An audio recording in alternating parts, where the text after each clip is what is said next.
Бажаю здоров'я, шановні українці. Майже завершився ще один тиждень оборони, ще один тиждень, коли Україна стала міцніше, коли ворог став ще більш ізольованим, ще більш безнадійним. Маємо за цей тиждень рішення про нові пакети оборонної підтримки від Сполучених Штатів, Литви, Фінляндії, Німеччини. Шведський парламент затвердив вже 11-й пакет оборонної підтримки України. Є безпековий пакет, є в цілому сильні домовленості з Японією. Ще раз хочу подякувати прем'єр-міністру Кішині за продуктивний візит. Отримали 1,5 мільярда євро макрофіну від ЄС. Кошти вже на рахунках Національного банку. Уряд Хорватії прийняв програму щодо лікування і реабілітації наших поранених воїнів. Греція приєдналась до групи партнерів, що працюють над створенням спецтрибуналу. Рухаємось і в захисті історичної справедливості для українців. Ісландія визнала голодомор геноциду українського народу. Крок за кроком робимо все можливе і всюди, щоб російський реваншизм програв кожному із елементів своєї агресії проти України та свободи народів загалом. Росія має програти на полі бою в економіці, міжнародних відносинах, в своїх намаганнях підмінити історичну правду якимись своїми там імперськими міфами. Кремль програє в своїх намаганнях духовно поневолити наших людей. І саме повномасштабний програш Росії буде надійною гарантією від нових агресій та криз. Хочу ще раз привітати сьогодні Службу безпеки України, усіх співробітників, співробітниць СБУ із вашим професійним днем.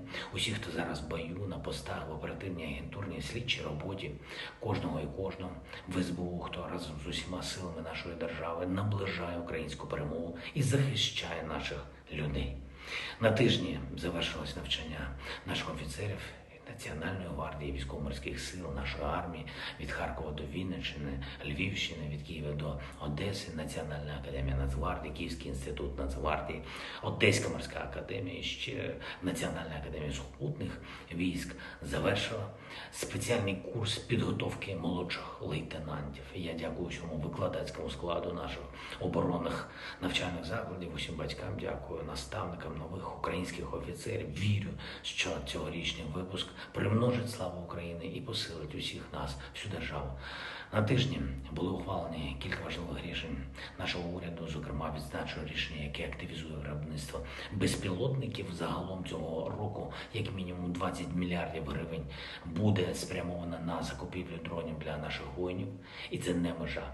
Є нові рішення щодо відбудови. Спектр потреб широкий. Всюди, де був цього тижня у відрядженнях, запити вимагають значних ресурсів. Ми знайдемо ці ресурси. Херсонщина, Харківщина, Донеччина, кожен інший регіон, який постраждав від бойових дій, усі повернуться до нормального життя. Окремо відзначу співпрацю з Міжнародним кримінальним судом. Цей тиждень дав Україні угоду про відкриття Офісу прокурора Міжнародного кримінального суду, як на рівні нашої національної юстиції, так і на міжнародному рівні. Робимо все, щоб російські воєнні злочинці відповіли буквально за кожен удар по Україні, по наших людях.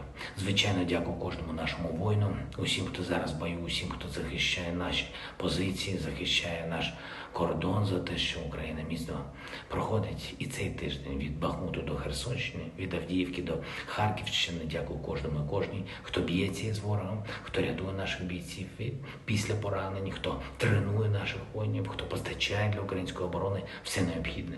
Коли кожен день дає нашій державі результат, кожен такий день робить війну коротшою, а нашу перемогу ближчою. Дякую всім, хто посилює нашу Україну. Слава усім, хто б'ється за свободу для України. Слава Україні!